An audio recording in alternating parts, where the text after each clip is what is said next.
Let's get it going. Hello, everybody. Hello. I gotta get Big Chungus off of the screen real quick. Gotta make sure my my freaking camera's not gonna turn off.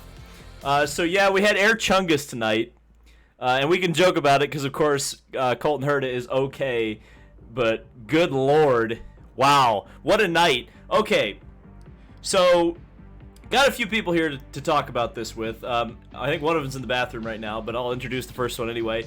You know him, you love him. It's Racing Nation TV. Kyle Cuthbertson. Kyle, say hi. What's up, guys?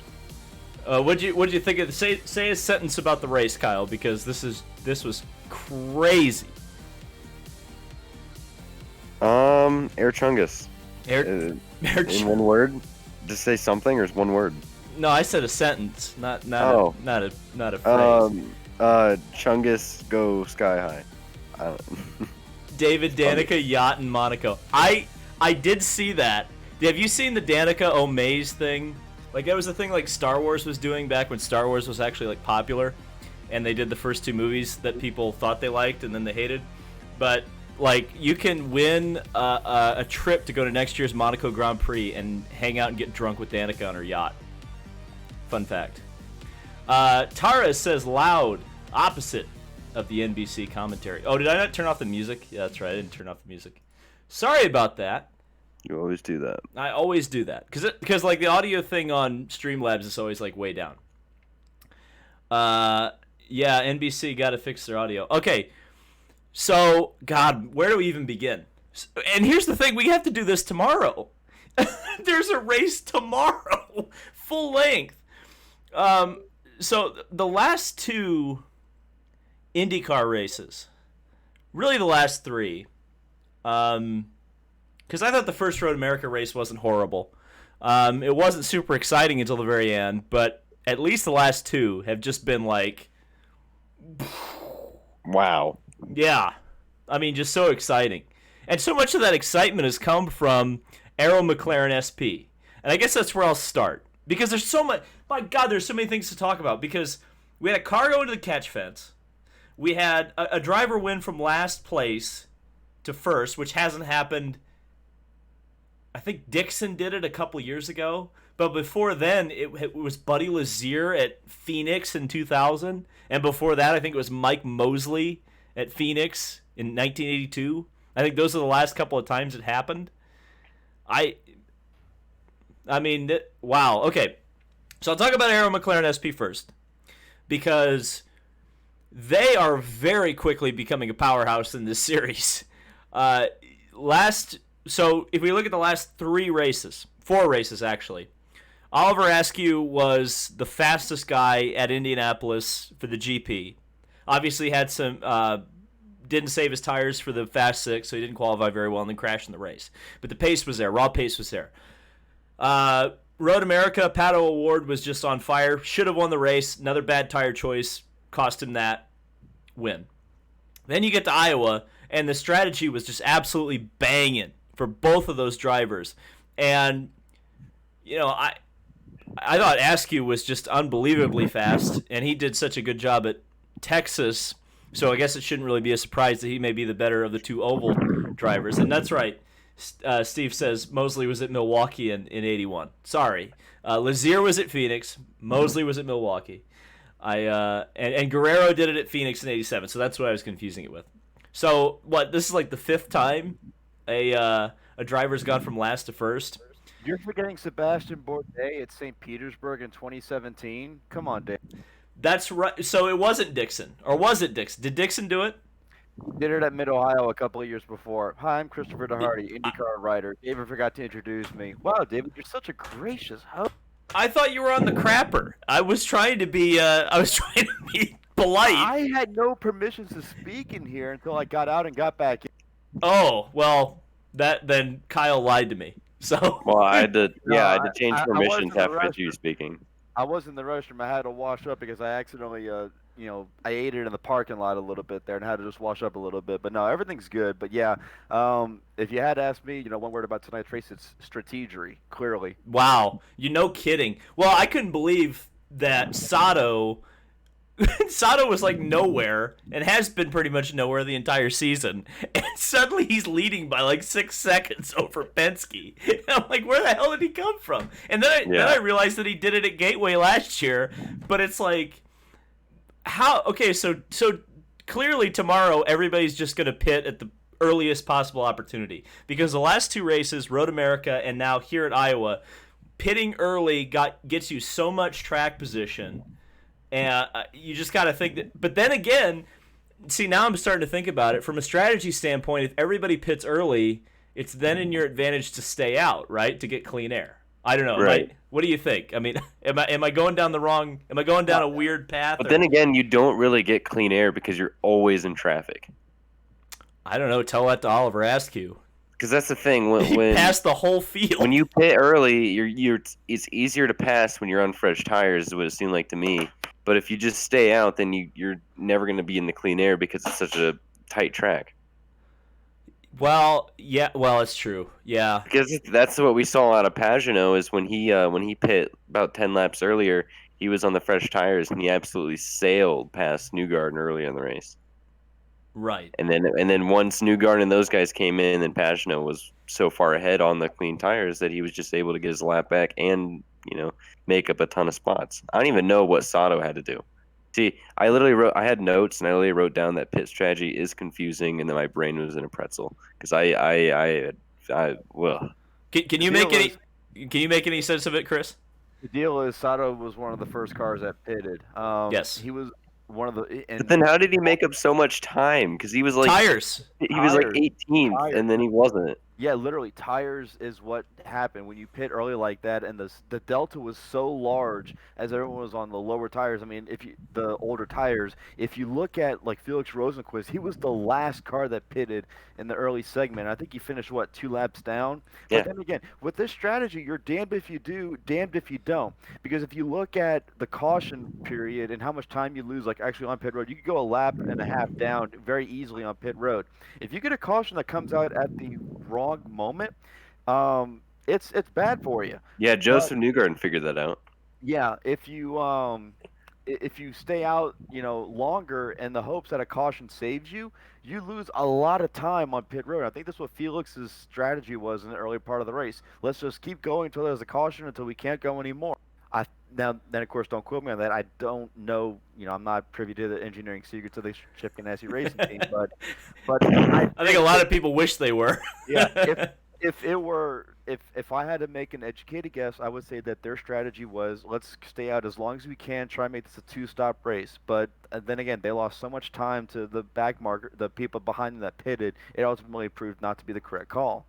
Well, that's the thing too, is that if tomorrow's a crash fest, then pitting early, like you said, doesn't do any good because everybody that will pit early will get trapped 2 laps down. And even with the wave around procedure in IndyCar, you're still going to be a lap down. So that's going to be the danger zone. Yeah, we've seen it a couple times. I mean, that's going to be the thing, is the danger zone tomorrow is and because this was a doubleheader, you would think, at least seeing kind of how these doubleheaders tend to be, you have the one crazy one and then the one that's kind of clean. And even though there were some pretty crazy moments here, they weren't exactly cars like racing each other and crashing. It was like you had a pit, and we need to talk about Will Power and his pit, because it's the pit crew for the 12 team. Well, not just Will Power. There was like, if somebody had a pit stop tonight and it didn't have any issues, it was actually surprising. Well, yeah, it was surprising to have a clean stop for anybody. But to do the Larry Mack thing at Trans, that was a Will Power's pit crew screwing him out of race wins. That's a trend this year. Jonathan Carlson asked me to marry him. You're gonna have to pay a little more than $2 to get my hand at holy matrimony. I appreciate the super chat, but come on, do I look cheap to you? Don't answer that. Wow. Okay.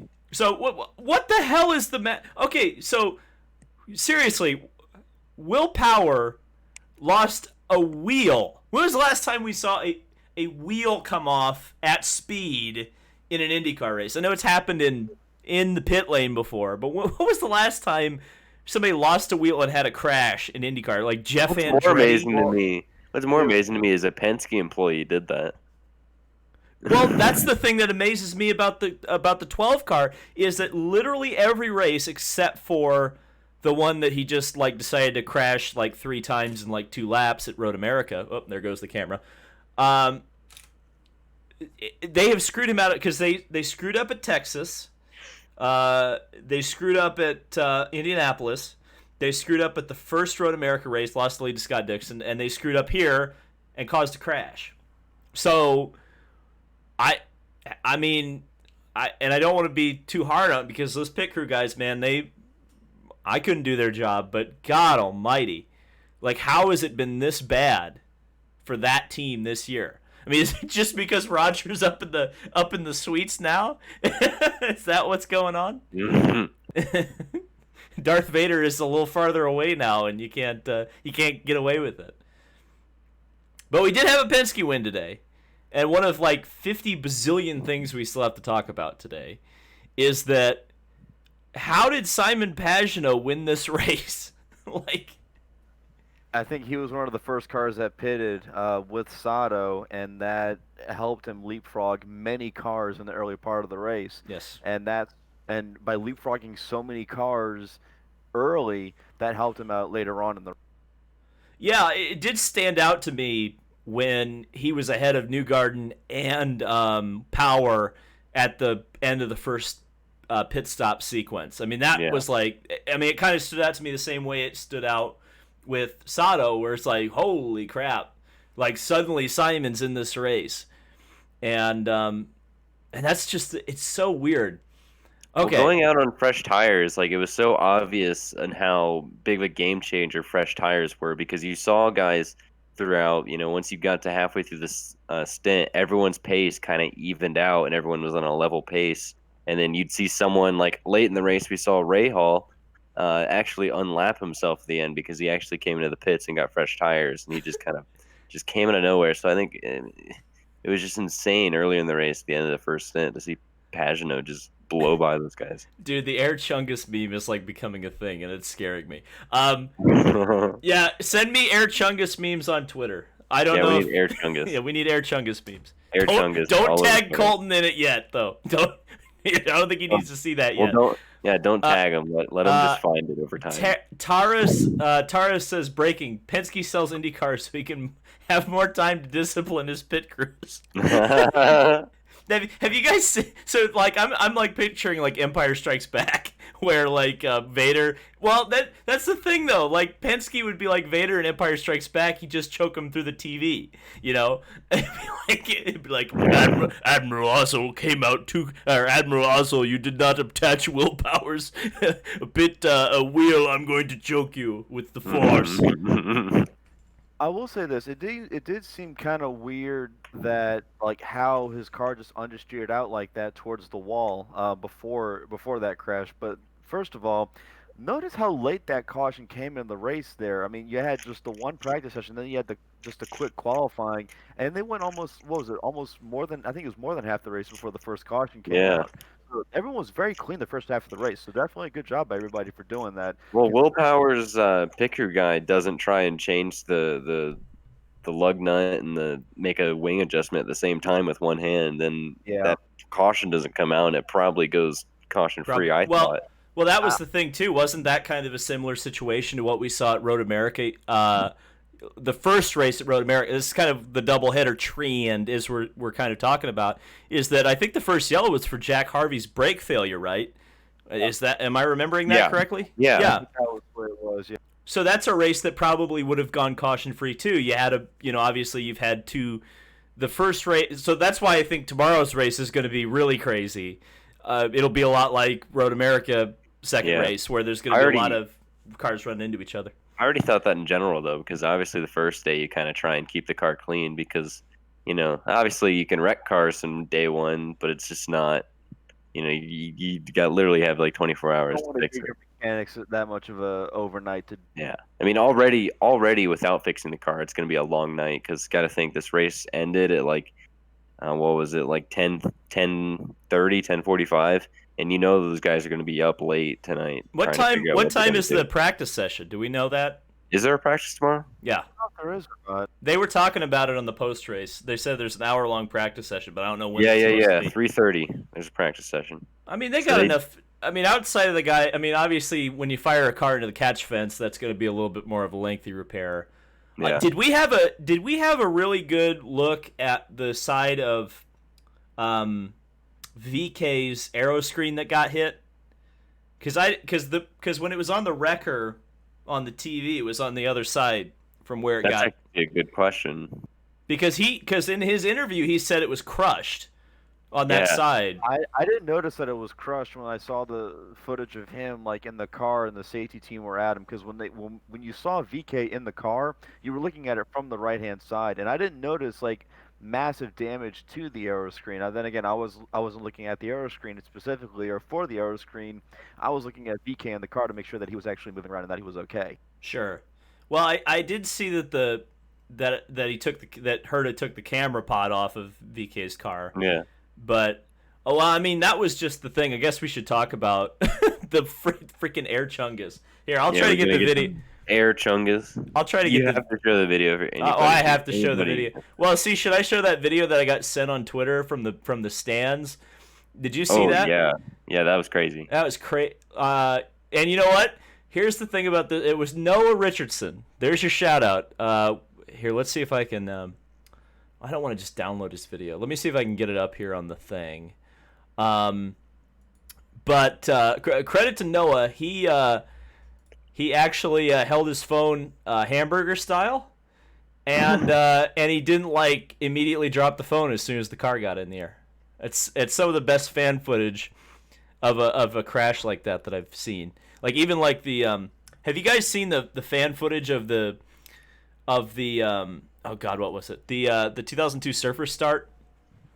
No. I've seen that.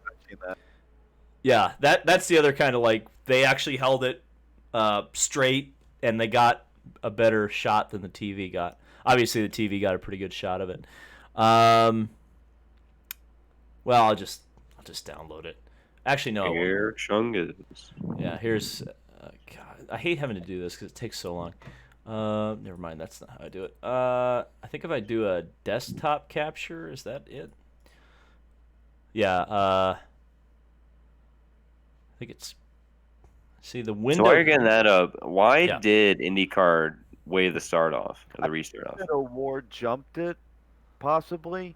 But what was crazy is that Herta said in his interview that he was never told the restart got Yeah, I was listening to his radio when it happened, and the radio was ahead of the stream, so I actually got Herta actually spoiled the the yellow for me. Herta You know, it's spoiled his funny. own crash. Yeah, he spoiled his own crash. Damn it, Colton. But yeah, all I heard was everyone just stopped, and I was like, oh boy, they're gonna funnel up on this restart, and I bet Herta got hit from behind or hit the back of someone, and well, he hit the back of someone. It wasn't what I expected to see. Well, that's gonna be Oh noisy. my gosh. So I think if I go full screen, you'll see it. You're also gonna see like the activate windows. Yes, I know. Okay, so this is Noah Richardson.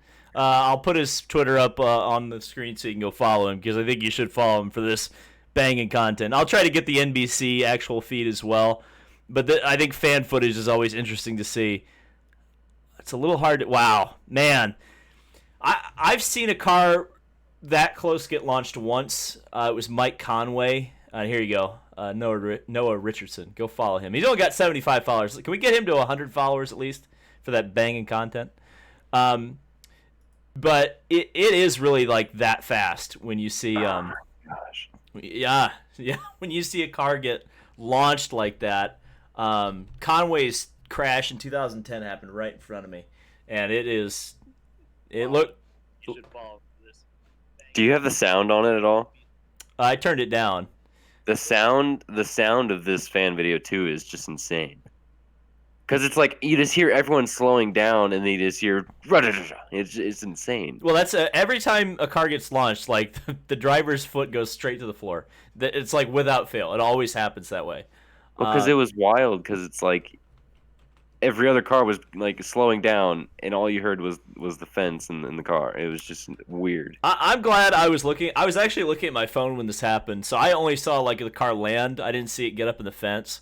Otherwise, I probably would have freaked out a lot more than I did, because I mean, those kind of crashes, man, they're not anything to mess around with. God bless the Aeroscreen, and God bless the safety procedures that IndyCar did, and God bless yeah. Let's just go there now. Are we gonna make fun of the? Are we making fun of the prayer? It was way too long. No kidding. I'm sorry, but when I heard about that. When the first 10 laps of the race go by quicker, you know you got a problem. It was so well. What was funny was it was kind of like the bad luck Connor meme where he said something to the effect of "We're not trying to win here" or something like that, and they showed Connor. Or I don't need to win, and I'm like, I think Connor needs to win. It was like bad luck Connor. It was a well-timed camera cut.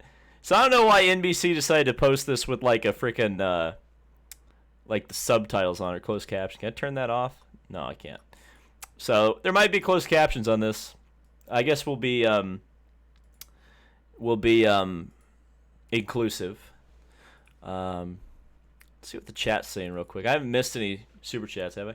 Oh, well, I have missed a couple. So, Renus' Aeroscreen pick is on ECR's Twitter page, says Brenton, so I'll go get that here in a second. And Royal Steigen says, greetings from the guy who got the video. Scariest wreck I've seen in person. Guy next to me low-key passed out after that. Ooh, okay. I hope he's all right. Yeah, the Aeroscreen is damaged on the left. The left side of the car is where the Aeroscreen is damaged, and yeah, they're gonna go to the backup car for tomorrow for Renus. The reason why I didn't see this is, well, we were looking at the right side when we saw Renus on the TV, and of course the damage here is on the left-hand side. But I'm willing to bet that they're gonna take the pieces from this Aeroscreen, send it to Dallara and to IndyCar, so that they can investigate this and show and see how much of the Aeroscreen framing was fractured, what kind of loads were put into it. I'm sure they got like sensors inside of there just to look at that. But yeah, great job that thing held up the way it did. Yeah, I'll get that up on the screen here real quick. I want to show everybody the visuals of Colton. Let me see if I can get it here. Which one? Oh, that's this one. These guys are all nose to tail. You can't really... Because that's going to be too loud. And come on. Well, you're seeing it. There's no closed captions on this. Okay, so for some reason I had the closed captions on Twitter. But obviously, I'll probably have to loop it, won't I? I'm being such a boomer right now. How do I open the thing back up? Why you lag so much? Why you lag? There we go.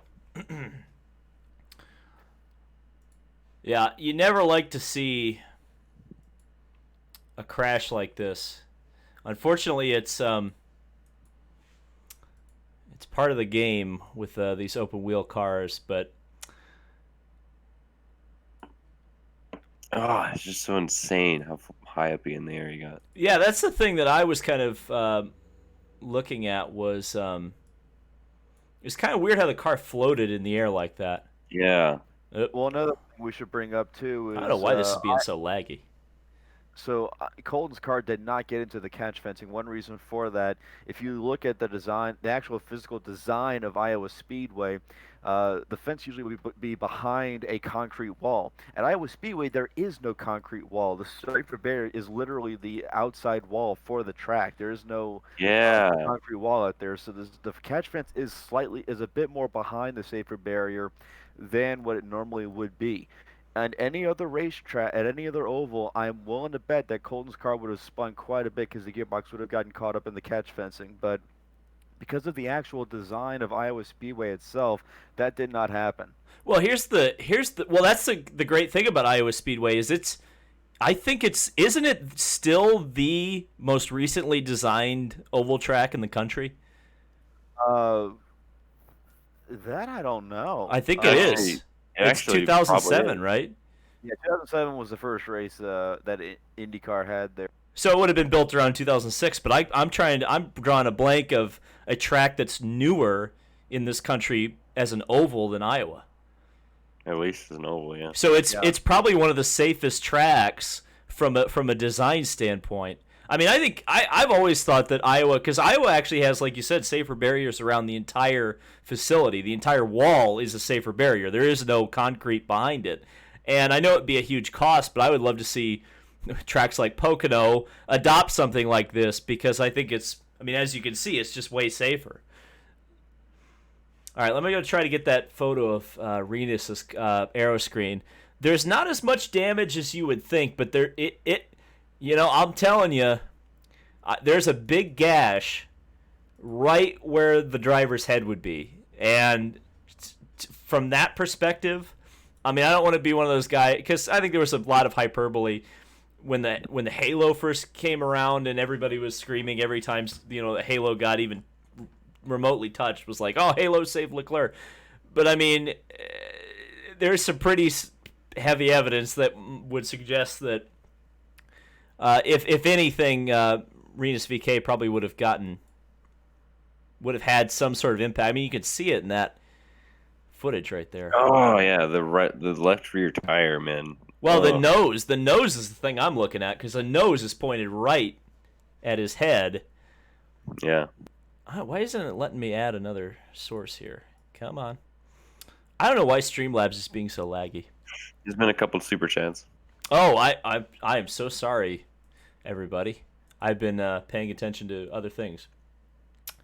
So let's see. How many? Okay, it's just the two. So Arian says, why Colton didn't notice flashing rain lights? Well, he said in his interview with NBC that he wasn't paying attention to the lights on the track. He said he didn't. His spotter told him to go, and he's going to go, because if he checks up, the chances are A, he's going to lose a bunch of positions, or B, the car going over the top of another car is going to be going over the top of him rather than the other way around. Yeah. And Jonathan the other says, thing is, I can fly. The lights never went off. They stayed on. So like if it went green, I don't believe the lights go off until you cross the line. So like if it went green and then immediately went yellow, then it's just like he doesn't know. I don't know why the hell this is. Maybe I have too many sources. I don't know. Still, there should be a way to say, hey, the restart got called off. Like it blows my mind. It got called off so late. Like yeah, that was called off so late. That was the thing that I didn't understand, was like why did they wave it off? I didn't really think it was super. I didn't think Pato jumped it like more than you usually see. I mean, Connor went way early on the initial start, so I didn't really see why there was a big to do. I mean, I didn't see the benefit of waving it off. It's not like you can't pass at Iowa either. That's the other thing. It's not like this is the one chance. Even if Pato got a big jump, it wasn't going to be like it was curtains, the race is over at that point. I don't know. I don't know why I can't. It's not letting me add another source to this. It's really starting to piss me off. Is there a way I can change this? It will just not open another source. Why will it not do that? Do I just have too much crap up? That may be it. Actually, here's what I'm going to do. Someone said Colton was playing Rocket League. It does kind of look like that, doesn't it? I mean, there's a meme right there. You could add the little Rocket League thing behind, the sound effects and stuff. Boy, that is such a crazy looking crash. And here's another thing. A lot of people are talking about why the yellow was so long for this. I mean, if you look at it, the rear of his car, it gouges a huge hole in the top of the safer. So, I mean, it was going to take a little while to get that. Plus, he's touched the fence. At that point, I'm actually wondering, why it wasn't red flagged. TV time, maybe. That would be my one kind of thought. Well, Chris, just listen to the conspiracy theorists. It's so Team Penske could save all that fuel because it's rigged. Oh my God! I'm fully expecting. That's exactly why. I thought it's so funny that people were saying, Penske's gonna, rig this series to this, and this, and I'm like, yeah. Why didn't we see Ed Carpenter's team winning more races when Tony George was still part of racing, or Ed Carpenter racing? not everything is as tinfoil hat as you'd like to make it out to be. I mean, let's face it. I mean, you look at other series like NASCAR. I mean, if they were really into race fixing as much as people think that they are, shouldn't Dale Jr. be like a 3-time Cup champion by now? Like, come on, guys, let's start using our heads here. There These are are no big black, thinking there are brains. no black helicopters. Come on. I don't know why it's not letting me add another source. Maybe if I get rid of the cult, so we're gonna not see the big chungus anymore flying through the air. We're gonna disable performance mode here. It's back to my face. Hi everybody. And let's see if I can add a source now. I didn't know Big Chungus could fly.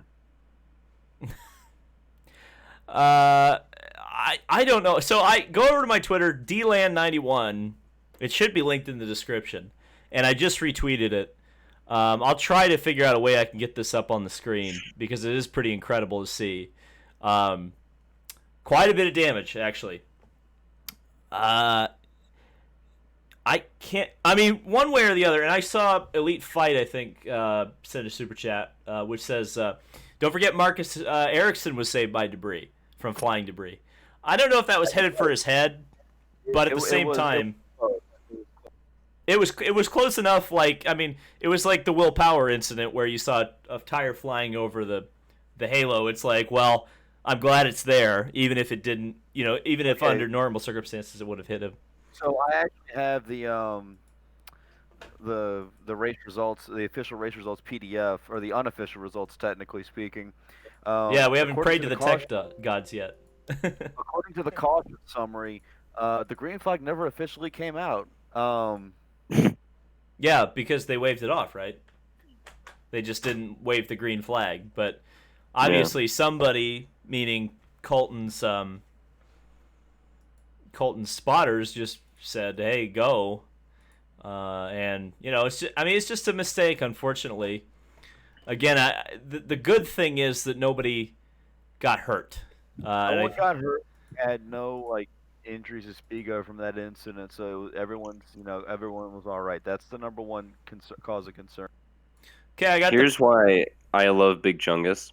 So this happened, right? Like he flies in the air, and that happens. Yeah. First thing Chungus says on the radio, "What the F was that?" Well, What the F was that? What? Everybody stopped. He was pissed off What else? that everyone stopped in front of him rather than, "Oh, thank God I'm alive." Like, I'm trying to get this. I don't know why this is being so laggy, but okay. Race car drivers have an interesting sense of humor if you think know. about it. I'm just saying, I love it.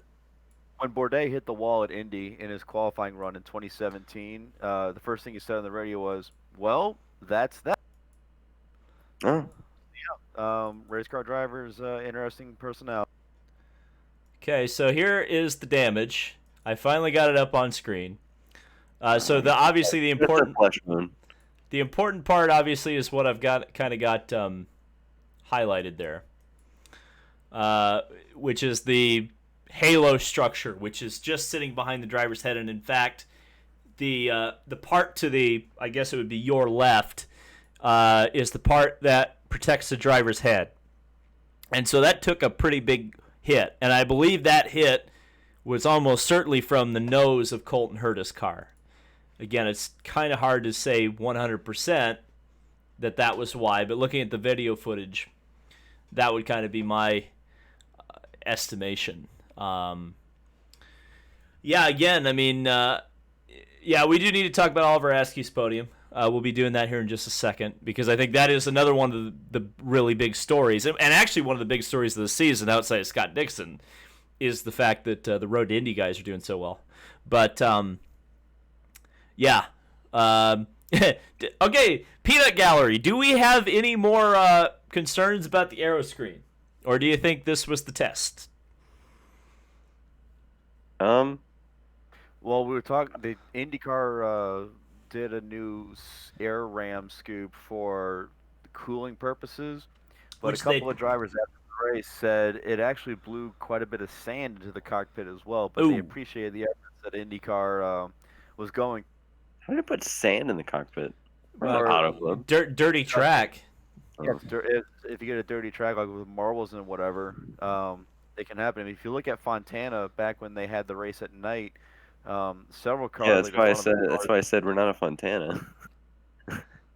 still, dust, dirt. Well, they blew a bunch of motors up at Fontana that one. Yeah, there was Yeah. 13, Well, wasn't remember they used to put all those like bags and screens in the side pods and like Yeah. pull them out in pit stops. And the Yeah. drivers' helmets used to be like the decals would be coming off and the paint would be chipped because they just get hit in the face with sand. They did test the system. Was this the same system they tested at No. So it was different because They changed it up a little bit. Yeah, because the scoop on the top looked the same, but the actual like infrastructure that was kind of hanging into the cockpit looked a little bit different. It's a snorkel. I know that, but I mean, Oh, it's snorkel. I want to know how well it actually worked. Besides the sand and the dirty track, maybe add like a filter in the snorkel. But still, I want to know how it worked because what I would think is what they're worried about is like the stagnant air that's just staying in the cockpit Well- and not being able to leave, and putting more air in might force more. I want to know if it forced more air out or what. I want Well, to know some details. this was my conclusion that I kind of came to at Road America, is that like eventually they're just gonna have to bite the bullet, take the weight penalty, and add an AC unit, and funnel that through because if they've already got the helmets that are going to have the tubes coming out of them. I mean, again, I'm not an engineer, but if GT cars can do it, if stock cars can do it, you could probably route the air conditioner. It would probably mean we'd have to bring the airbox back, people, or at least have like a closed roll hoop. But you could probably funnel, have an AC unit somewhere in the car, and then have it kind of channel through the roll hoop and then into the helmet, and maybe that would be a way. I mean, again, it was like the argument against onboard starters, which to me I think need to be on the cars. I think it's kind of silly that you still have to have an inertial starter or whatever to get Indy cars going in 2020. But I mean, especially when all the road to Indy cars have it, like, oh my god. Well, yeah, but that's the thing. It's a spec series. Who cares if everybody's gonna have to put 100 pounds on the car? Like, because it's gonna be the same for everybody. Like, if it was kart, where you have 5 chassis and 5 engines and 2 tires, like, okay, I understand if you want to save weight, but it's silly to me that they're making things difficult for no like point. Sean says, how about that Eric's Markussen? Did you catch that? Kind of. I did not actually. I think I was in another part of my buddy's apartment at the time. I was over at Aaron Bearden's apartment watching the race with him, and I didn't catch that. He might have, but I. Okay, well, I mean, it wasn't that funny, but it was just like when Kelly Stavist was giving a report on Marcus Ericsson, she called him Eric's Markussen. Like, how did you do that? We lost Jan Beekes for that. I didn't say that. You said that. I didn't say that. Let's be nice. Seriously, where is Jan Beekes? Like, this, of all the years to not have Jan Beekes, exactly, it's this one where there's a bunch of major technical developments happening every race, and we can't have him explain any of them. I'm thinking it might have been budget cuts. I don't know. I know a lot of people with this I'm not sure if it was made before BP it was pre-pandemic. No. Oh, it was before pandemic. Yeah, BP. Okay. BP. I think a lot of places were trying to, trim budgets ahead of this year. I think that Jan was one of the bigger casualties, but it's really a shame because, he's been in the IndyCar paddock since he started as a pit reporter. I want to say in 1990 or 91, but he was driving in Indy Lights in the in IndyCar actually in the late 80s. I think it's still into 1990 as well. So he's got the know-how from behind the driver's seat and from the technical standpoint too. Well, that's the thing too. Is like if you watch for example, F1 Sky Sports broadcasts, they have guys like Martin Brundle who have been on the broadcast for years and are former drivers and know how to explain all this stuff.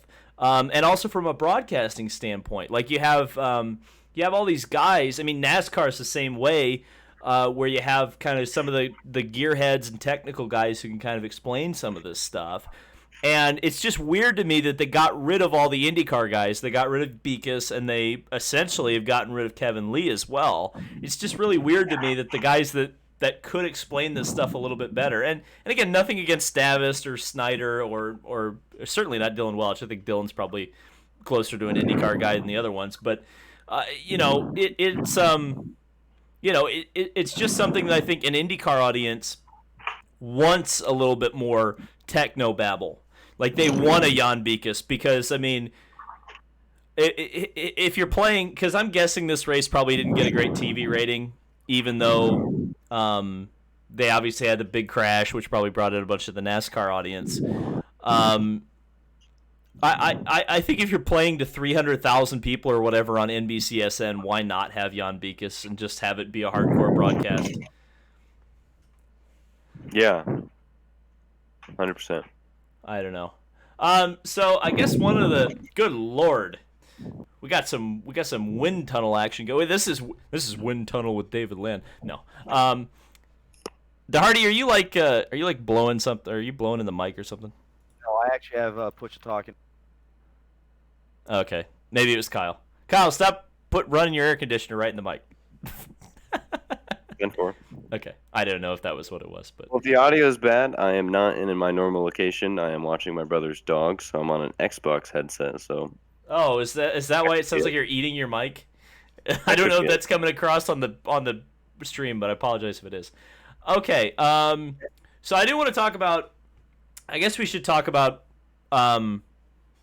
Oliver. Well, okay, let's just talk about the top three. I think this will be a good place to end it, assuming we don't have a a special guest or something right at the end, like we did at Texas. So we'll talk about Ask You first. Arian says, don't know why IndyCar Radio doesn't have Jan in their team. That's a good point. I'll text Nick Yeoman and be like, Nick, why have you guys hired Jan yet? But probably a non-compete clause. Oh, dude, that's probably it. Oh, that sucks. I mean, don't get me wrong. I don't know that for certain. I know. But you're right though, because Jan is working the IMSA broadcast too, right? Well, I don't know. I know Jay Query tweeted recently that his non-compete clause just ended because him and Schultz, I forgot his first name, were recently let go from their afternoon talk show in Indy. Yes. So I'm not sure if it was necessarily common for Jan or if Jan had that, but I'm willing to bet that it's a possibility. But yeah, Askew, I was truly impressed with the job that Askew did. This is his first top 5, his second top 10. He did have a 9th place finish at Texas, and it's not his first race at Iowa. In 2017, he ran here in US 2000 competition, won the race, and he's no stranger to ovals. I mean, he won this race in USF in 2017, like I just said. He also won. No, they didn't race at Lucas Oil that year. In 2019, he won the Indy Lights race at Gateway. He also won the Freedom 100 that year. So yeah, he knows his way around an oval. So yeah, Askew did a fantastic job. I thought that they were out to pasture when they didn't pit underneath that yellow there near the end, but it turned out that I think they were going to finish either 3rd or 4th anyway with the way that they were. Yeah, well, you just heard why I wanted kind of Chris Hardy on this, because he's like the Donald Davidson of Road to Indy, spitting some straight facts about Oliver Askew's performance on ovals. I don't know. That's an interesting point to bring up because because Pagenaud and Dixon made it on. I guess the thing was that they didn't want to be back in traffic on the restart, because I think that's the one thing that I would have worried about if I was the strategist, because clearly the cars had the pace, and I honestly thought that Askew was going to get to the front. It looked like he lost the tires right at the end, because he was gaining, especially kind of at the peak of his performance versus like Pagenaud and Dixon. He was gaining like seconds a lap. It wasn't even just like 1 second. It was like a couple. I mean, and I was kind of disappointed. Again, I don't want to criticize too much, but I was a little disappointed in the NBC coverage because they weren't really paying attention, because Askew passed like 7 guys in like 3 laps. And I'm like, boy, it would be great to have a camera on him. It's like you watch the 7 car go from like 12th to 7th to 5th to fourth, and it's like we're not seeing any of this passing. I was a little bit disappointed in that, but yeah, I was very happy to see Askew bounce back because of course he had a rough kind of 3 races there with Indy, a crash, and then the 2 races at Road America. He was fairly anonymous there. Looks like he's a pretty good little oval driver with really the great rookie performance at Texas, and then this one, which was just like I don't want to say dominant because he obviously didn't lead any of the race, but it was a powerful performance, and I think the McLaren team is looking really strong right now. Really strong. Hey, Nick Yeoman's here. We were just talking about you, bud. Kyle, what did you think of Oliver Askew? And then we'll move on to the immortal Thanos, Scott Dixon. Oh, once again, as always, I mean, Oliver Askew, impressive. I didn't expect this out of him tonight, and I'm really happy after Pato's performance last week that he showed that he also too has speed. The other thing was Pato's performance tonight. I was actually a little bit more. I wouldn't say more, but I was just as impressed with him because he looked strong. He looked strong in the beginning. Really. The thing is, at the end of the race, he actually had a slower stop, and he was like 13th. Like he literally unlapped himself from Pagenaud at the end of the race there with like 20 to go. And at the end of the race, when I saw he finished 4th, I was not expecting that. Like that was because I believe he was 7th or 8th maybe, and then he just showed up in 4th. I didn't understand how that happened. Well, he passed all the guys that Askew passed because they all had. Because the thing was, a lot of those guys at the back, and even I think Pagenaud and Dixon, which is part of the reason why I don't think you saw a real battle between them. I think their tires were really going off at the end.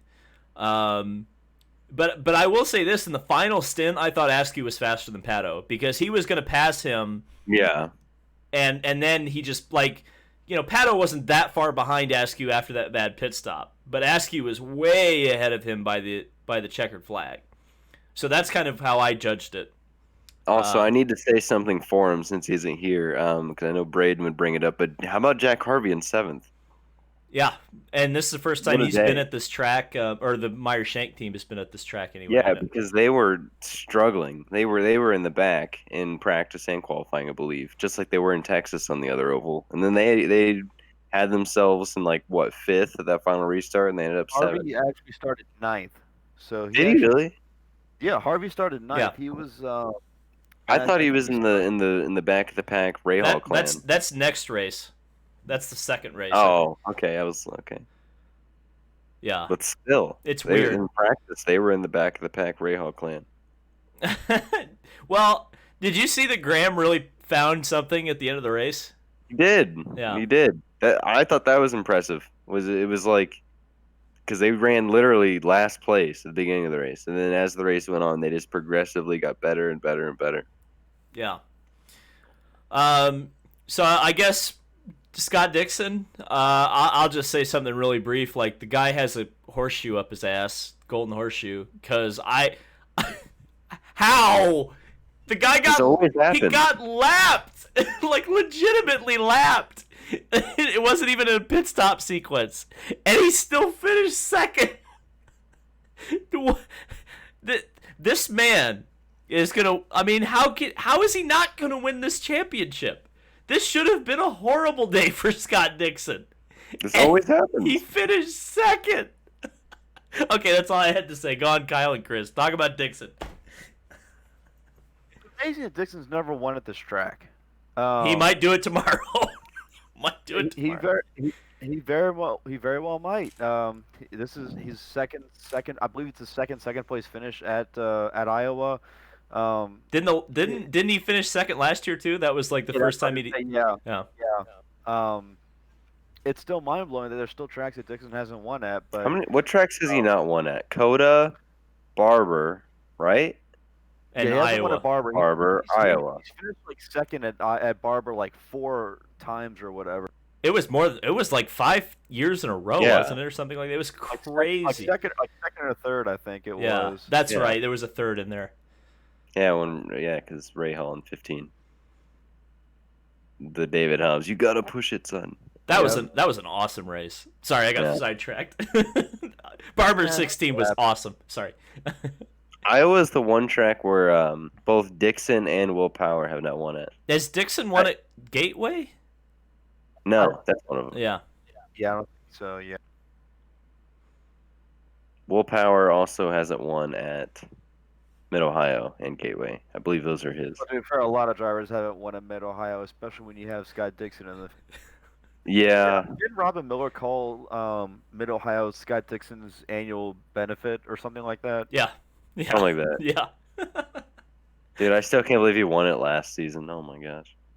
I thought I was done with seeing him win there. I honestly thought Felix was going to get him last year at Mid-Ohio. Should have. That's why Road America Race 2 is his redemption. Yep. Isn't it nice to see we're talking about last week, but isn't it nice to see the 10 car back in victory lane? We didn't actually get to talk about it in the victory or in the video from Road America on Sunday, last Sunday. Has it almost been a week already? Good God, where's the week gone? Not really. The week was so quick because it's Friday. We mentioned another Actually, thing it's Saturday. too. We mentioned another thing too. It was the first win for the 10 car since 2014. At Fontana.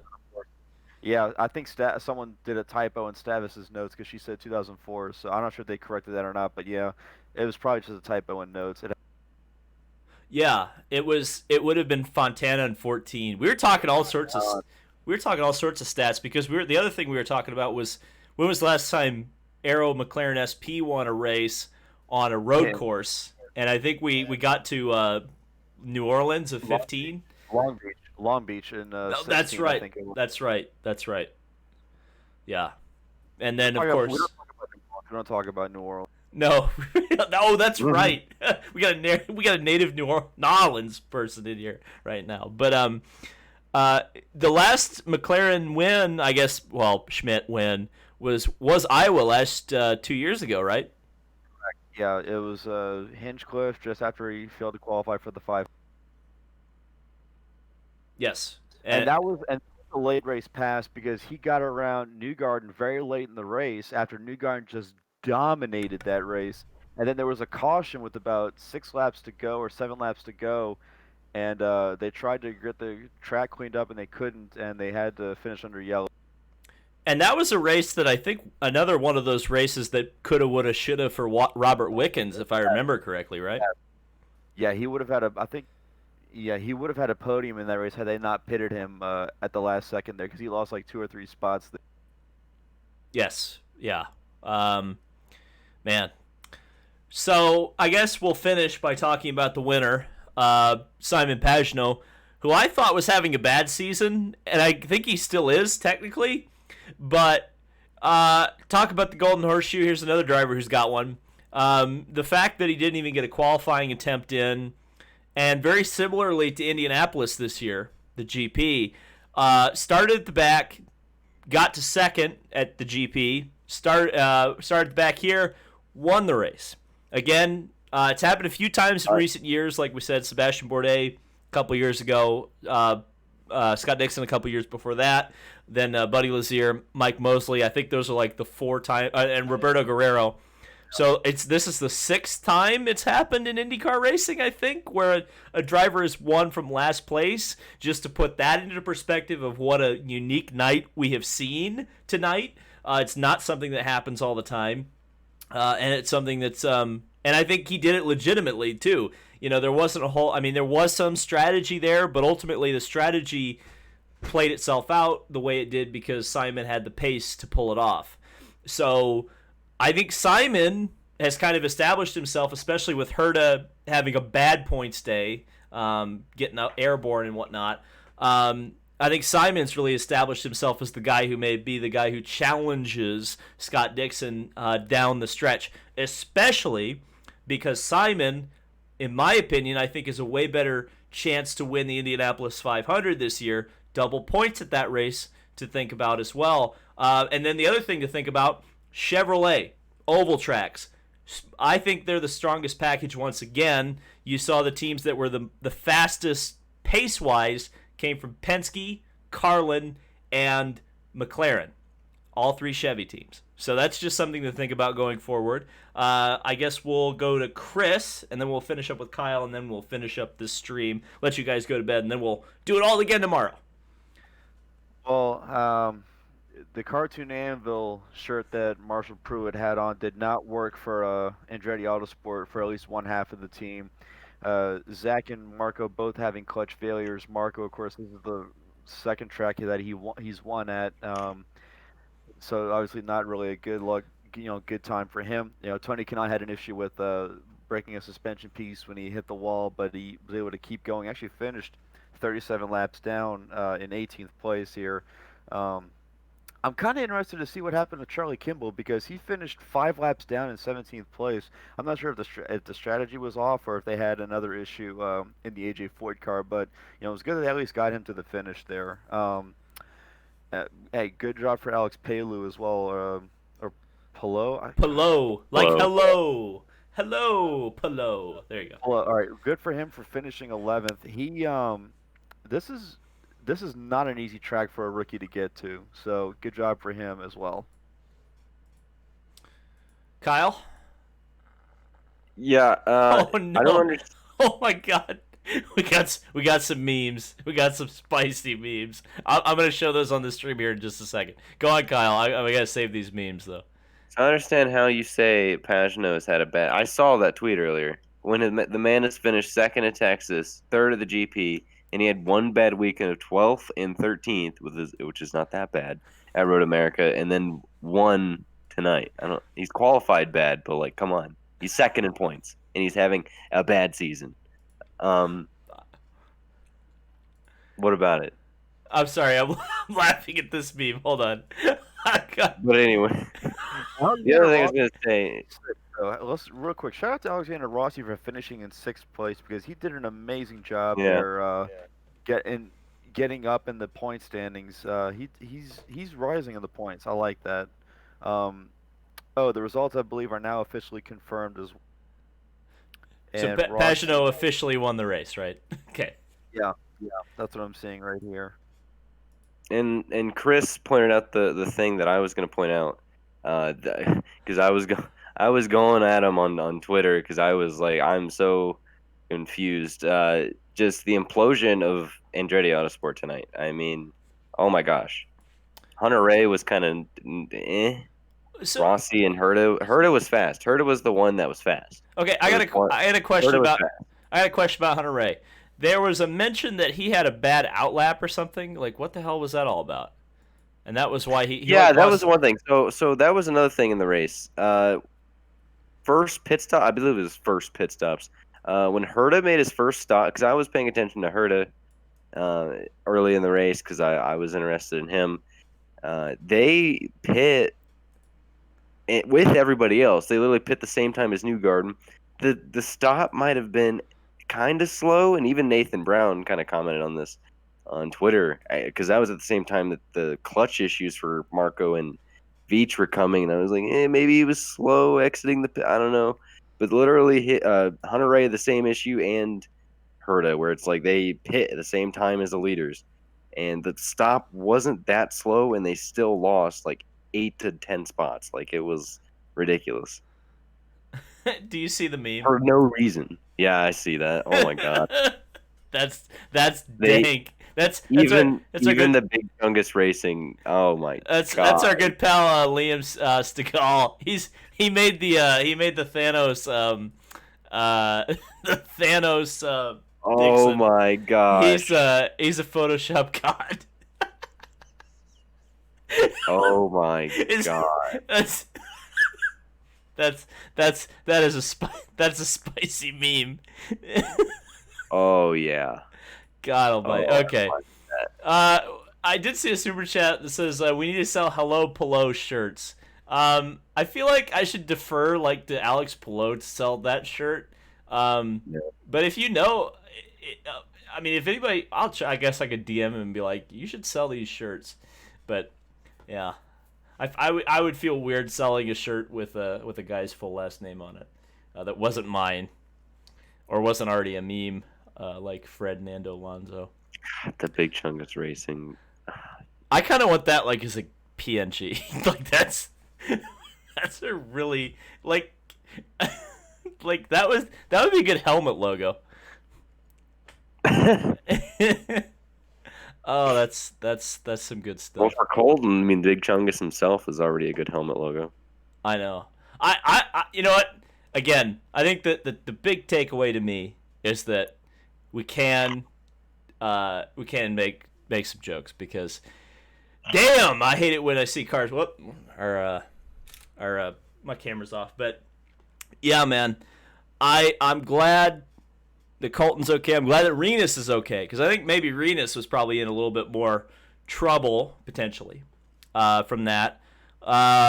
We got a race tomorrow. All Penske front row, but Conor Daly starting in the second row. Now, this is the thing when thinking about tomorrow. I don't know. How do you guys think it's going to play out? Because I'm torn. There's so many things that I'm thinking in my head, and I'm not really coming to like a definitive conclusion of what I think is going to happen tomorrow. I mean, you guys give me some predictions, and I'll try to think and figure out a logical thing to say.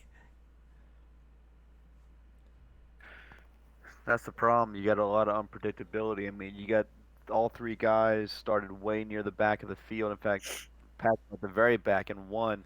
The phrase that Paul Page used at the Michigan 500 in the early 80s was the unexpected is commonplace, and we very well could see that again tomorrow, or rather today. Yeah, today. Oh boy. So do you have a prediction for a driver, or do you think just saying unpredictability? I mean, who would you say is an unpredictable driver to win tomorrow? I'm not going to say a driver. I'll just say I think a Chevrolet will. Are you saying unpredictable or what? I think everything's unpredictable. I would say most unpredictable would probably be Herta, right?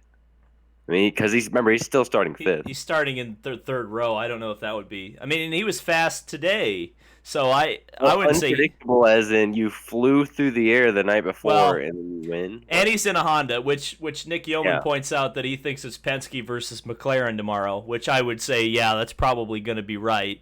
The only problem is that McLaren is kind of starting mid-pack. And I say problem because I don't know if the strategies that work today are going to work tomorrow, unless everybody just sticks to the strategy that they did today, which is to say that if McLaren undercuts, meaning they bring their cars in early, get that tire advantage, the clean air advantage, and nobody else does, I think that's definitely will be something that gets them up through the field. But I think you're going to have a lot of guys, especially in the back, or maybe some guys even in the front who try that tomorrow because we saw how effective it was today. But I don't know. I almost feel like Newgarden's going to win, but I don't know. He's knocking on the door for one. I mean, I feel like he's going to be motivated because he was pretty pissed off from his post-race interview. I mean, I'd be pretty pissed off a week ago, leading 25 laps of Road America, and then and then stalling. I would be pretty pissed off from that alone, and then have tonight where you lead a bunch and then get screwed by a yellow the way you did. I mean, I think Newgarden had the car today. Lot of love in the chat for the McLaren drivers. A lot of people wanting to see Pato win. Behind the Wheel has asked me about 3 times if Askew can win. I mean, if he has the car that he had at the end of the race tonight, and he has that the entire race, I mean, he looked very confident, which I think has been a problem with Askew this season. I mean, again, we have a very small sample size, but I think some of his confidence has been shaken a little bit, especially after that crash at Indy. But I think tonight, that's a big-time confidence booster. Just the way he was driving just looked like he was driving confidently. And that's why I kind of have reservations about guys like Rossi. I don't know if Rossi's confident enough at a track like Iowa to think that he could do it. Herta would be an interesting one. Sato's an interesting one. But again, I think Sato's probably going to be a guy who would try to benefit from strategy. So Sato's had a podium here. I think he finished second in 2018, so he knows his way around this. Oh yeah, 100. I'm not doubting Sato from a ability standpoint. I'm just saying that I think he's starting further back, and again, it's going to have to come down to him doing his strategy again, which I think other teams are going to copy. So that's kind of where I'm kind of getting the hang up is that I don't know. I mean, do you guys think that teams are going to change their strategies for tomorrow based on what they saw tonight, or do you think they're going to stick to their guns and try to, just run their own race? Some teams might try try a little something different, especially if it didn't work today. I think Felix is going to go on a different strategy, but I think that I expect Sato and Pagano to do the same thing. I'm also expecting some more cars to pit earlier. We might see more multi-stop races. I mean, granted, every race is a multi-stop race nowadays, but we might start to see maybe more pit stops per car because of how much faster you were on new tires. I mean, the Delta was, 20 miles an hour average around Iowa Speedway? Yeah. I mean, we're talking about a track that we had a graphic at the start of the broadcast where the front straightaway at Road America is basically an entire lap at Iowa Speedway. Yeah, that was crazy. Did they air that on the real NBC or I remember seeing it on Gold, but I don't remember. It was on the. I don't know. Now you mention, I think it might have been on Gold on their qualifying. Yeah. I know. I saw the video footage. It was a really cool graphic, I thought. Yeah. It just and also we can't forget fatigue. Some drivers might be a little bit more fatigued, so we might see a couple of, maybe some spring changes give a softer ride, but we'll just have to see for tomorrow. But we already saw Will in the ice bath. Yeah. Yeah, I think he'll be fine, though. I think he'll be fine.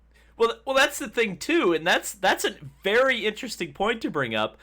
What about a guy like Herta or a guy like Power? Assuming they're not too sore from their crash, they have 100 less laps that they've run. Is that going to mean anything? I have no idea.